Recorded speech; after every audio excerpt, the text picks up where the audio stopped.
各位，我係陳小明。今日華南天氣溫暖，最高氣溫大約23至24度，天朗氣清。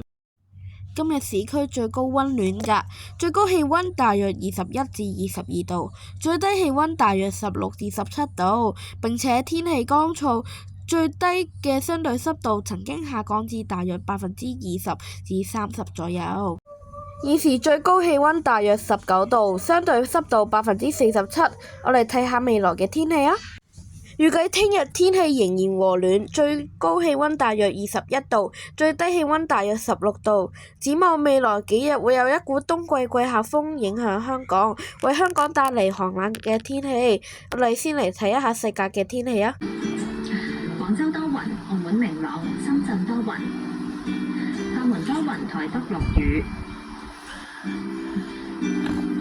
上海多雲，杭州、南京多雲，武漢多雲，天津、北京天晴，瀋陽、首爾天晴，大阪多雲，東京明朗，曼谷明朗，吉隆坡雷暴，新加坡驟雨，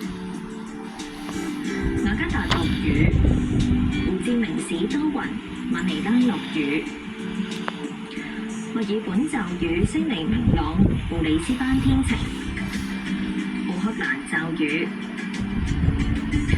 溫哥華明朗，三藩市落雨，洛杉磯驟雨，紐約多雲，多倫多明朗，羅馬落雨，蘇黎世明朗，巴黎驟雨，法蘭克福、倫敦多雲，阿姆斯特丹落雨。